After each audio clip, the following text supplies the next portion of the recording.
Hello and welcome to episode 313 of the Unstarving Musician. I am Robonzo. This is my podcast, and it does feature conversations with independent music artists and industry professionals, and a lot of solo episodes from me lately on special topics. It's a glimpse into the minds of my varied guests and things I read about and try and experiment with, all intended to help independent music artists better understand the marketing, business, and creative processes that help us do more of what we love, make music. Before we get into the bulk of today's episode, I want to remind you that as an independent podcaster, your support means the world to me. You can even say I depend on it. With that in mind, here's some things you can do to support. You can sign up for Liner Notes, the email newsletter from yours truly, in which I share some of the best insights garnered from the many conversations featured on this podcast. You can learn from the hundreds of musicians and industry pros I've spoken with for the Unstarving Musician on topics such as marketing, songwriting, touring, sync licensing, and much more. You'll also be privy to the latest podcast episodes and Liner Notes subscriber exclusives. You can sign up at unstarvingmusician.com. It's free and you can unsubscribe at any time. Listen, if you can't bear the idea of signing up for another email, you could also visit unstarvingmusician.com/crowd sponsor and learn about the other ways of supporting the podcast, including a quick, easy online tip jar. It's like click, tip, done. It's easy and it's super appreciated by me. And you could also follow, review, and or share today's episode if you really like it. That would be fantastic. Tell a friend. That would be amazing. All right. Let's talk a little bit about what's going to happen here today.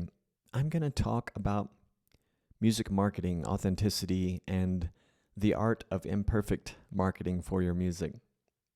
And today's episode is based on a very recent edition of Liner Notes that was basically themed the power of being perfectly imperfect in music marketing. I'm going to put a link in the show notes to that edition of Liner Notes so you can read the copy that was the basis for what we're talking about today. I'll cover some experiments I'm working with, some conversations I've had, things I've observed, things that work, things I know I should be doing, things I know you should be doing. But real quick, Johnny Bergen, the Chicago blues coast-to-coast guitar man, is returning to Querétaro. I'll be performing with him at Moser Café Culture Friday, December 27th. It's the last show of the year for Moser Café Culture. You can see reservation details in the show notes or robonzo.com. I would love to see you there. We'll probably have some videos, so yeah, if you don't get to make it, I'll post something. And then I guess in other big music-related news in my world, Becoming Led Zeppelin, a forthcoming documentary film directed by Bernard McMahon, charts the formation and early years of Led Zeppelin, which is musically has always been a little less interesting to me, although that's what I started on. It's great stuff. But yeah, it's the first thing that the band has really been involved in from a biographical documentary perspective. So it's an independent production made with the full cooperation of the remaining band members. I had read it contains a never-before-heard interview with John Bonham, one of my all-time favorites. So yeah, I'm excited about that. I believe it's actually going to come out in IMAX theaters this month, December 2024. By the way, happy holidays. The holidays have, they've been fun, time taxing. That's what I call it. But so speaking of which, today's episode is being recorded late, a week and a day late to be exact. So normally this thing would have gotten pushed out early in the wee morning hours Friday last week, which I guess was like the 7th or so, 6th maybe. But anyway, today's Friday the 13th, so that should be good that we're doing it today. And then lastly, I wanted to mention a listener email, Joe Patterson. He's a good friend, actually. He lives in Panama, which is where we met. Fellow musician, fantastic multi-instrumentalist, vocalist, songwriter. fiddlejoe.com. You can check out his music there. But in response to the most recent edition of Liner Notes, which I titled Recording at Home, A Drummer's Guide to Getting Started, he sent me a nice message, said, good stuff as usual, really well thought out. And I asked him because I was wondering, is there anything that I left out that I could have included for someone like you? Because consider him a pro at a lot of this stuff, recording included. He's done quite a bit of it. He's recording at home these days. Yeah, so he responded, the only thing, I quote, the only thing I can think to add is how you learned this stuff. YouTube videos, online classes, etc. There's mountains of stuff available, but how do you know what's good for you? How do you use the courses? And how do you tell between the good information and the bullshit? You could do 5 episodes on that. End quote. Yeah, that was awesome feedback. I'm having to sit with the question because I think partly because I'm self-taught on most things I do, including what I'd written about with recording. And my limited recording projects were quite successful from a sonic perspective and other perspectives. I wouldn't say it's made me a rock star, but that's my own doing or undoing. But yeah, it's been a long road of learning, so I had to really sit and think about it. I mean, I have read, I do watch videos, I experiment, I ask for feedback, I rinse, repeat. I really try to talk to people who I know are doing a great job at some facet of it. Drummers, for instance. A recording engineer was huge for me. And then I had a couple of, I had 3 different collaborators on 2 different songs that I recorded. And they were very helpful too. I mean, I involved them in sort of the learning process, unbeknownst to them probably. And there are great courses available, but like Logic Pro, for instance, that's what I use for my digital audio workstation, my DAW, DAW. They have an extensive manual that you can download for free. And there's a crap ton of videos on YouTube for how to do various things in Logic Pro when I can't find it, figure it out myself, or find it in the manual, which again is great. And then another instance, there's a community course hybrid that I've been involved in for a while that was and is good. Music marketing method. I'll put, and this is for different ways to make money and build a following for your music. That's the main focus of it. And I'll have a link for that in the show notes. You've heard me talk about it if you listen to this podcast much, because I am involved in it. So I haven't done a lot of courses, honestly. I mean, I've done some online drum lessons in the past, long after I learned how to play, self-taught myself. I'd had a little bit of education, formal education in college, but I wasn't a music major. Woe is me. I would have liked to have been, but I guess it's never too late, right? So, yeah, I have to think about it. And that bit said, I will think about it for the next episode, which the next episode based on liner notes. I don't know if it'll be the next episode, but it could be. Speaking of which, the next episode, I believe there will be one more before the end of the year, without looking at the calendar.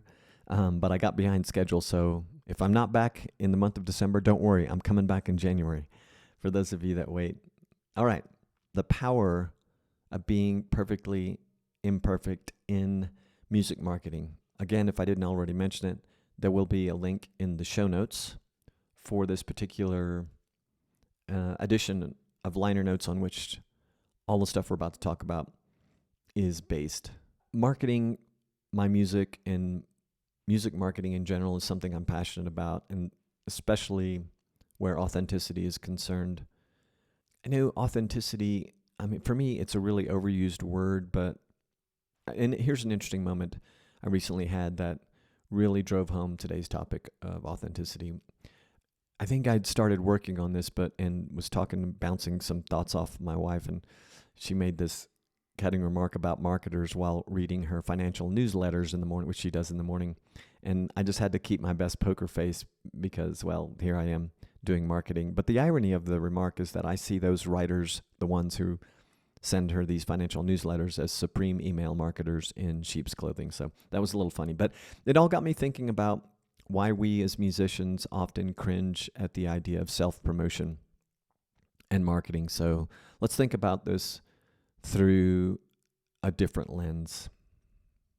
So one thing I have learned is authenticity isn't just a buzzword, but it really can be your secret weapon. I used to, and I still do this, but especially in the beginning, I used to think I needed to present this perfect, polished image all the time. And if you're watching this video or clip of it, you can see what I'm doing behind me, which is like storyboarding what I need to do to this room so I can have videos that don't just have this blank canvas behind me that's like blood drab.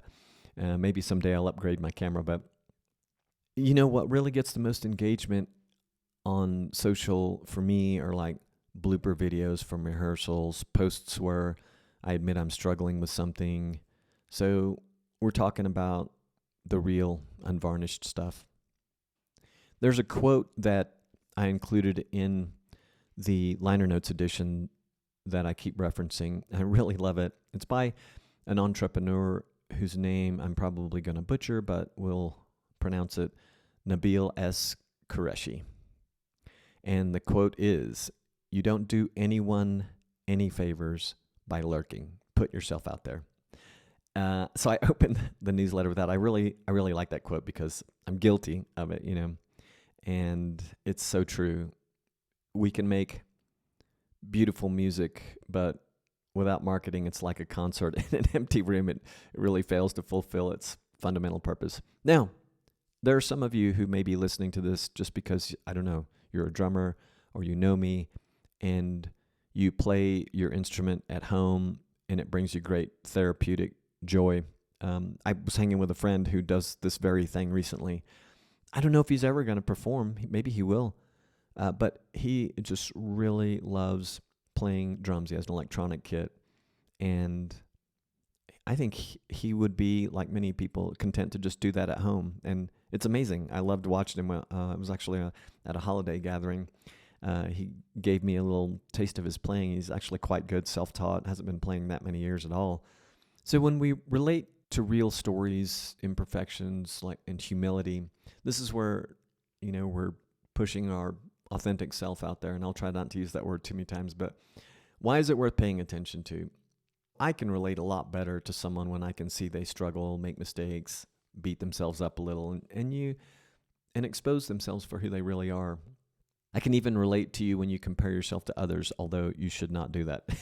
But I'm guilty of doing it. So I like to personally entertain myself, and sometimes those of you who follow me by sharing missteps or something goofy I was thinking about, something I think will be funny, or just something stupid that I did. So another example of this is when I will admit, I'm learning with you. I don't know all this stuff down pat, but I've done, if I haven't done it, I'll tell you, I've done a lot of research. I've talked to people. I've experimented a bit, which I have done for this episode. So, hey, I'm just trying to be myself. I don't want you to think that I think, or I don't want you to think that I know all the answers. And I do want you to test and challenge what I tell you, because I might get it wrong. But so my authentic posts and things that I write, a lot of things I write may not be like social media, but they consistently get more engagement than the polished content, and have helped grow my newsletter subscribers in the past year. People enjoy seeing the humor in my missteps and the weird things I think, and they often laugh with me and sometimes share words of encouragement. So I think it's important to think of your brand as your story. What makes you unique? What drives you? What problems do you solve for your audience? And your brand and your authentic story is what makes you unique and tells the world why you do what you do. So here are some examples from my own world. So I'm a coffee addict. So by the way, I got some coffee, blessed caffeine. Here we go. It's getting cold. It's okay though. It still tastes great. I nerd out on the nuance of coffee preparation. Another one, I used to think I'm an introvert, but have come to realize that I really just don't like people all that much. Another one, nature. These are my random observations here, but the jungle and the forests, all of which I've lived in, are beautiful, but they also are both infested with all kinds of nasty bugs. Some of them are quite large. I'm not even afraid of bugs, but that's the reality, man. I kind of like a bug-free environment for the most part, but bugs do fascinate me, and I will look at them. But in those woodsy areas, they're everywhere. I believe that free access to information has not made all of society smarter. These days, I play music to honor those who inspired me, like I've been doing this sort of 80s, 90s homage in my latest ensemble in which I sing. Routine is like my thing. It's my rock. It's what keeps me grounded. I'm obsessive compulsive, especially where playing music is concerned. And people who can't properly wind a mic cable really puzzle me. But, I just openly shared a couple of quirks here for the first time. Second time, actually, because I included those in the liner notes edition that, again, I keep referencing. And, that stuff has been good fodder, and the new stuff will be good fodder for Facebook and Instagram. And I encourage you to keep a running journal or a notebook of all your strange thoughts, or maybe some Post-its. And when you need something to share with your tribe, you'll find this list of random thoughts a great source of material. Let me read you one other thing I just read. It's by the same guy, Nabil S. Qureshi. That's a coincidence. I didn't realize. I'm reading this long list of things that he recommends. And he wrote 2 things. So he says, quote, figure out what gives you new ideas and make sure you incorporate that into your routine. For me, he says, this is talking to people, tweeting, writing in my notebook, long conversations with friends, especially late night or while walking. For other people, it might be being in the shower, baths, long walks, runs, etc. Make sure you harvest these ideas, i.e. write them down somewhere so they don't get lost. That's what I was just saying. And then the other one, when writing, separate the creator and the editor. The creator just writes and doesn't worry about quality. The goal is words on the page. That's great advice. Later, you can be the editor and shape it into something good. I have learned that the hard way. No, I think I was taught that lesson early on, but I'd still catch myself trying to be an editor all the time. So, and with all of this stuff, consistency matters more than volume. So pick your core message, stick with it, be consistent, be weekly, be daily, be every other day, whatever works for you. All right, and then I think this is important too, and it's on being smart on your social media so it doesn't degrade your life. So as a side note, I recently decided to stop posting on Twitter, and you can probably guess why, but I'm still on there. I'll post an occasional hint that you can find me on some other platforms. But among the best social media advice I've ever received is to focus on 1 or 2 platforms and determine where your audience is first, but focus on platforms and also which platforms are the most comfortable for you. And this is kind of the intersection of where you and your people meet. It's a perfect area for you to focus your social media activity. The other best advice I've heard, arguably the most important, is to get in and out in 15 minutes or less. How? And this leads to another great piece of social media advice a wise person shared with me, and that is to create a simple content and calendar. So this is a place where you capture ideas that pop into mind, as well as ones you've given some designated time and thought. So carve out an hour or 2 a week to work on your content calendar. That's all the ideas you have for social posts and newsletters and podcast episodes or banter on stage.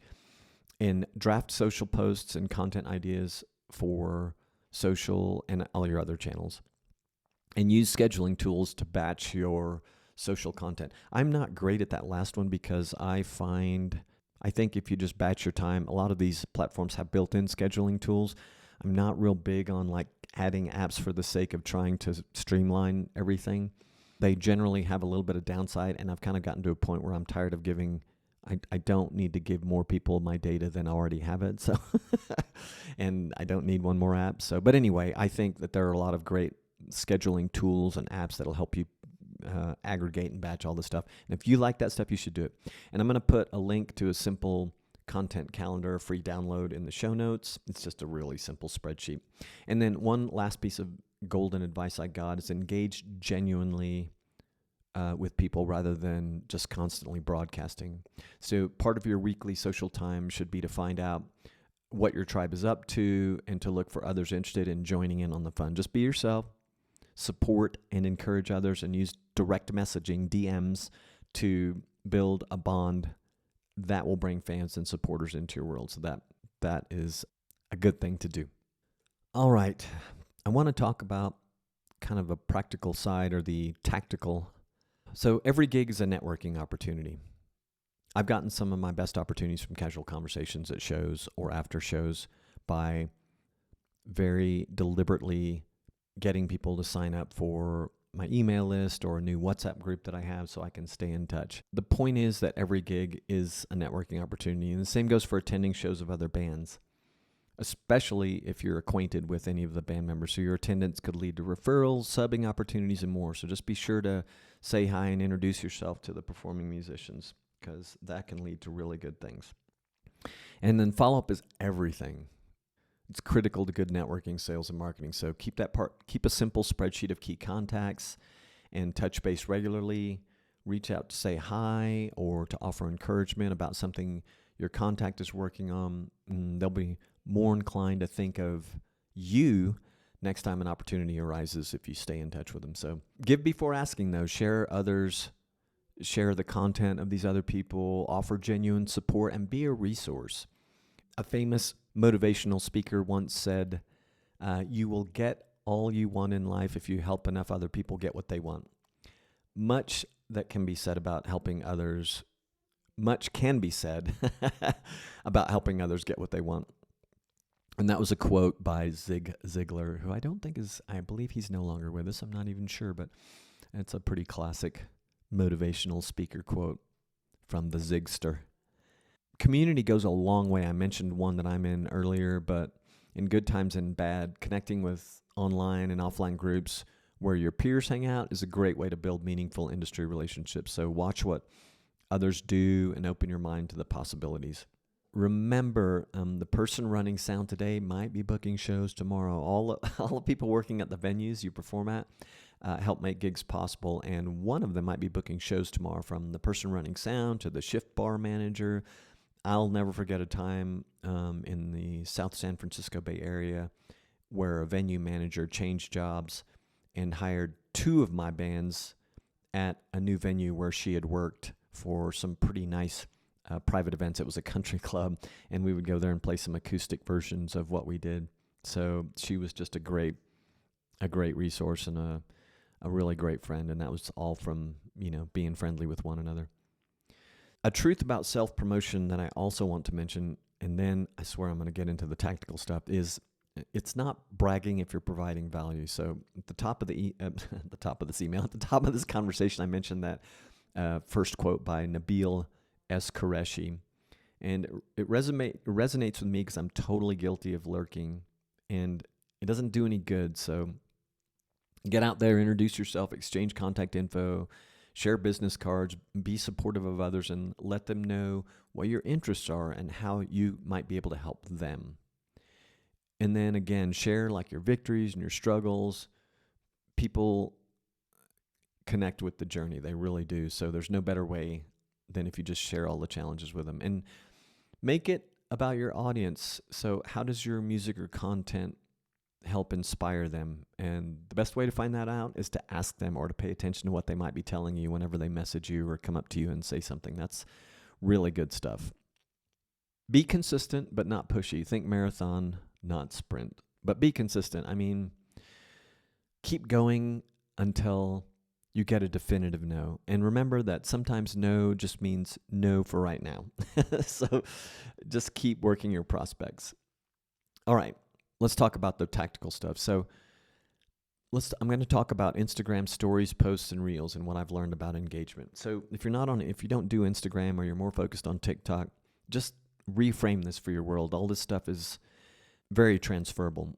And I'm also going to talk about the potential of LinkedIn for booking gigs, something many musicians overlook, in case you're kind of looking to, give yourself a little more of the right type of exposure.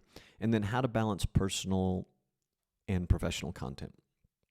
Here's an Instagram strategy that seems to be working for me, and I've seen it work for others pretty well. So I was going to say I've been thinking about engagement on Instagram all wrong, but I really haven't been thinking about it much. Well, I guess I have been thinking about it wrong, but instead of trying to be everywhere at once, like I said earlier, I'm going to break down what is said to be working for musicians this year and what I've been experimenting with personally, like in the last week, 2 weeks.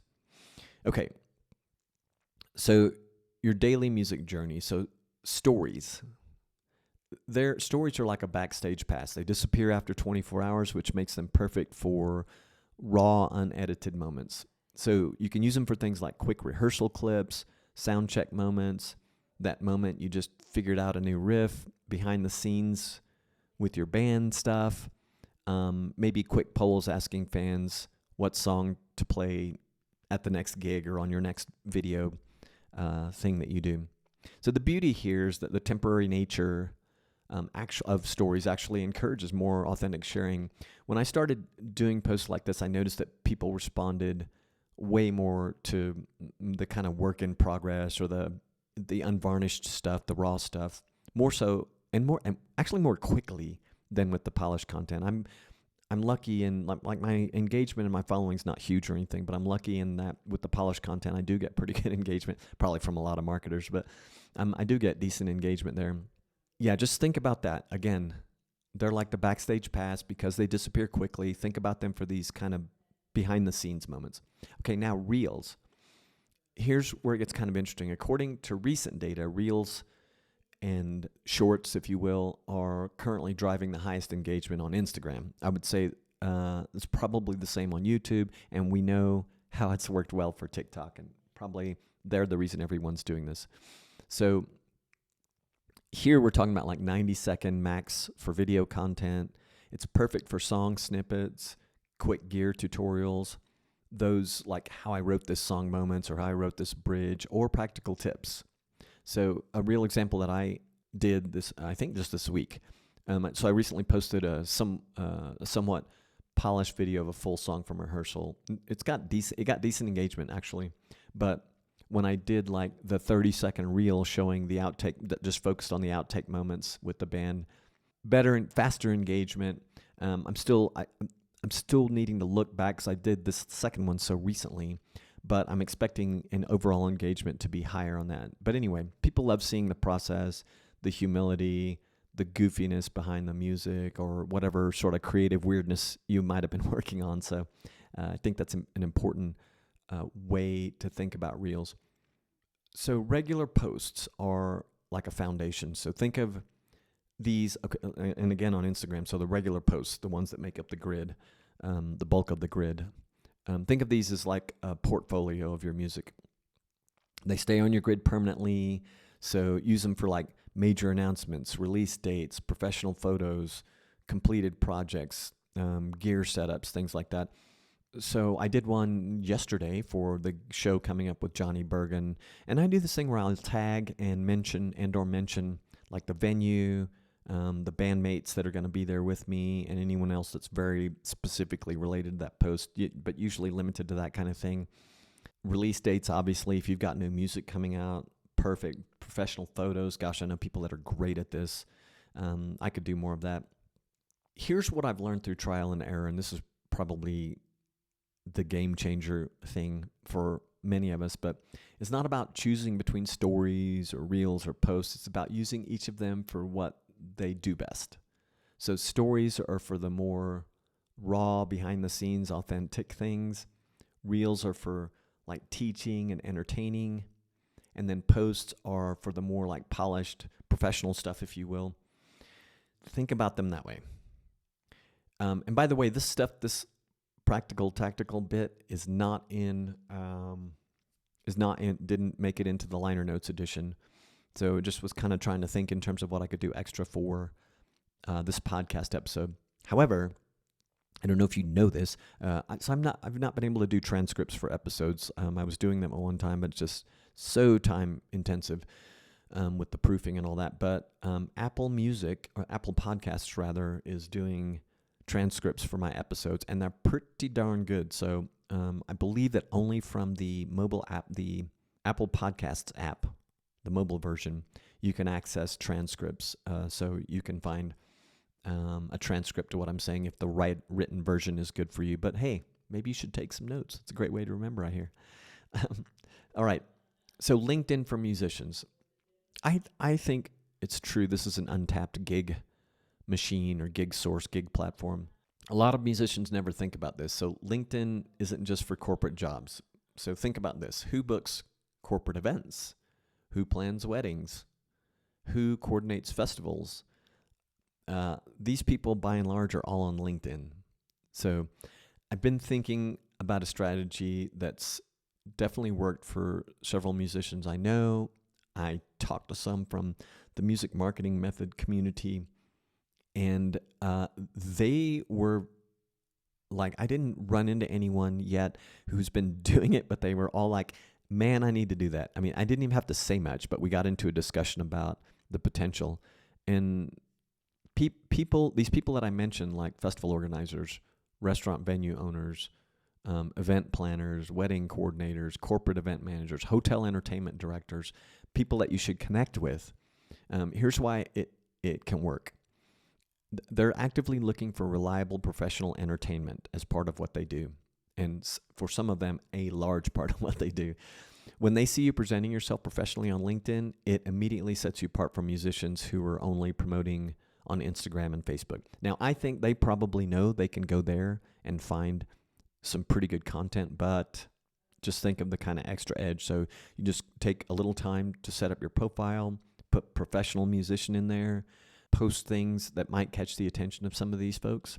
And it might be a much easier search for many of these buyers than you think. But yes, so I started doing this actually on LinkedIn, by the way. So I do have musician on there. I post stuff about the podcast, but I'm thinking about how to, because I've got several things going on there and I don't want to have two profiles. So I have to think, maybe you do too. I have to think about how to weave this in there and how to work it to my advantage. Plus, I'm in Querétaro, Mexico now. So culture, nuance, language nuances, all these things. So it's kind of an extra challenge for me, I would say. But anyway, try it out. I would love to hear what you learn from it. All right, and then here is balancing the professional with the personal when you're posting. So it's a little tricky, balancing your content, but here's a great, easy way to think about it. And it's a framework that I've been slowly implementing, but we'll be using more. I think when I can do anything to think about this, sort of take some of the decision making out of it, if you will, and have a framework like this, it makes it a lot easier for me. I've talked to a lot of musicians and done a lot of research on this. So here's a good rule. So 70-20-10 rule for musicians. So 70% approximately music-related content. So in my case, that's music and podcasts for the Unstarving Musician. So this can be your performances, behind the scenes of your process, tips and insights about music, gear discussions, studio sessions, and then 20% personal, professional content. Personal/professional content. So this is your journey as a musician, challenges you've overcome, learning experiences, collaboration stories, music-related travel, anything that kind of falls in those areas. And, these are just primers, by the way. You can sort of think of other things, I'm sure. And then 10% are the personal glimpses into the weird world that is only you. So for me, coffee addiction, non-music hobbies that make you relatable, moments with family, friends, kind of music adjacent things, and your other passions that influence your music, these little personal glimpses, the 10%. So the key is making sure that your personal content always ties back into your music story. For example, don't just post about your morning coffee. Post about how it fuels your early morning creativity, like this cup right here is doing for me. Don't just share like a hiking photo if you love hiking. Share how nature inspires your songwriting. So just sort of think of ways you can incorporate that. I could even think of ways my dog motivates me, inspires me. All right, let's see. Did I cover everything? Oh, you know what? There's a brief story I meant to share from Dean Johannesson, who a subscriber to Liner Notes. He's been on the podcast, and he posted a video, and we chatted about it. We haven't talked about it, but we exchanged emails about it. And he was at a gig. He'll put a GoPro camera up at a lot of his gigs and post shorts, but he got a lot of engagement from one where his GoPro just fell And he said people seem to like that. So he was telling me that story because of what I've just shared with you that came from the liner notes edition. And that was his personal experience with raw, silly moments. He shared it on social, and people seem to really dig it. Let's see. We talked about local communities. I guess I could close with, or approach our close with, the closing. I'm going to approach the close of this episode with a quick personal story about a recent networking success. And I could probably think of a couple, but a friend of mine who is a well-known musician in the area had a motorcycle accident. He's okay, but he badly broke his ankle and tibia. So he's not a drummer, but he's a percussionist, and he's a singer and a bit of an entertainer, to put it mildly, and was playing a lot. So needless to say, not being able to walk forced him to cancel a lot of shows, and he was just ramping up some new stuff. So anyway, there was a benefit gig put on for him. From some networking that goes to my early days here in Querétaro, I reached out to a friend and asked if it was possible for me to get my acoustic trio at that benefit. I'm friends with the injured person in question, Elaine Arroyo, and my friend gave me a contact for the organizer of the benefit event, contacted him, welcomed me to come play. We did. Two things have happened from that. So the event organizer is he kept me on the list for kind of an open mic thing that he's doing end of year. And there were a lot of really good musicians at this benefit event. In fact, I was kind of intimidated, but I think that his open mic will similarly have a lot of great singers, guitar players, songwriters there. So that's an opportunity for me to take advantage of if I can work it into my schedule. And then the other thing was I reconnected with this friend who referred me to the event organizer to start with, and we're actually talking about possibly doing something together, which will open up some more gig opportunities, which has kind of been like, there's a lot of great musicians here and not as many places to play. It feels like there are not enough places to play. I think some of it is just I haven't completely broken in to the scene. But anyway, another story where I'm going to get some help, and I'm going to be able to help other people. I have been able to help other people in the process. So yeah, the networking thing is huge. So here are 3 specific things you can do this weekend, to start being more authentic in your marketing. So share one behind the scenes moment from your music life on the socials and or your email list. YouTube, wherever you're comfortable. And then number 2, reach out to 3 local musicians to start building real relationships. That's a great one, man. That's a great one. And then 3, create your quirk list. So those unique things about you that make you, well, you. And then you can use that list to build on some content and sort of primer yourself for some ideas that you can use for social content and sharing more of your real self. Okay, remember what we talked about at the start. Marketing, I'm not sure I said this, but it isn't about being slick or salesy. I implied it, right? Okay, it's about letting people see the real you, connecting with your audience authentically, there's that word again, and building genuine relationships in your music community. All right, again, if you enjoyed this episode, make sure to check out the expanded version of this week's Liner Notes newsletter at unstarvingmusician.com. You'll find a link there in the show notes for this episode.